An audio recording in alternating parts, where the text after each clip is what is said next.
Vaping അല്ലെങ്കിൽ ഈ cigarettes നമ്മൾ പൊതുവെ വിചാരിക്കും വളരെ സേഫ് ആയിട്ടുള്ള ഒരു സബ്സ്റ്റൻസ് ആണ്, സിഗരറ്റ്സിന് വളരെയധികം ആൾട്ടർനേറ്റീവായിട്ട് ഉപയോഗിക്കാം. അങ്ങനെയല്ല, വേപ്പിംഗ് കാരണം ഒത്തിരി ഹെൽത്ത് കോംപ്ലിക്കേഷൻസ് ഉണ്ട്. അതാണ് ഞാൻ പറയാൻ പോകുന്നത്. നിക്കോട്ടിൻ അതിലുള്ള പ്രധാനമായ ഘടകം നിക്കോട്ടിൻ അഡിക്ഷൻ ഉണ്ടാക്കുന്നു. അതുകൂടാതെ നമുക്ക് ഇതിലുള്ള കെമിക്കൽസ് ഉണ്ട്, ഫോമാൽഡിഹൈഡ്, അസറ്റാൽഡിഹൈഡ്, എക്രോലിൻ, സിനമാൽഡിഹൈഡ്. അതുകൂടാതെ ഈ പറഞ്ഞ വേപ്പറിംഗ് സബ്സ്റ്റൻസ് എല്ലാം ലങ്സിൽ ഉള്ളിലേക്ക് പോകുന്നതിലൂടെ ലങ്സിൻ്റെ ശ്വാസനാളികളിൽ ഇൻഫ്ലമേഷൻ ഉണ്ടാകുന്നു, ചുമ, ശ്വാസതടസ്സം എന്നിവ ഉണ്ടാകാൻ കാരണമാകുന്നു.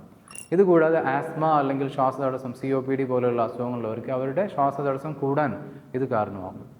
ഇതുകൂടാതെ മറ്റൊരു പ്രധാനപ്പെട്ട കോംപ്ലിക്കേഷൻസ് ആണ് വേപ്പിംഗ് ഇൻഡ്യൂസ്ഡ് ലങ് ഇഞ്ചുറി. അതായത് വേപ്പറൈസ്ഡ് ആയിട്ടുള്ള ഗ്ലിസറിൻ അതുപോലത്തെ ലൈപ്പിഡ് പാർട്ടിക്കിൾസും മറ്റു പാർട്ടിക്കിൾസും ലങ്സിൻ്റെ ആൽവിയോളയിൽ പോയിട്ട് ഡെപ്പോസിഷനും ചെയ്യുകയും ലങ്സിൽ ന്യൂമോണിയ അല്ലെങ്കിൽ കെമിക്കൽ ന്യൂമോണിയ അല്ലെങ്കിൽ ലൈപ്പോയിഡ് ന്യൂമോണിയ അല്ലെങ്കിൽ ഓർഗനൈസിങ് ന്യൂമോണിയ എന്ന് പറയുന്ന ഒരു പ്രത്യേക കണ്ടീഷനുണ്ട്. ഇതിനെയാണ് വേപ്പിംഗ് ഇൻഡ്യൂസ്ഡ് ലങ് ഇഞ്ചുറി എന്ന് പറയുന്നത്.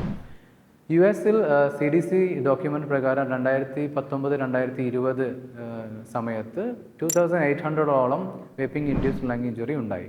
ഈ സമയത്ത് അറൗണ്ട് 68 ആളുകളുടെ മരണത്തിന് വരെ ഇത് കാരണമായിട്ടുണ്ട്.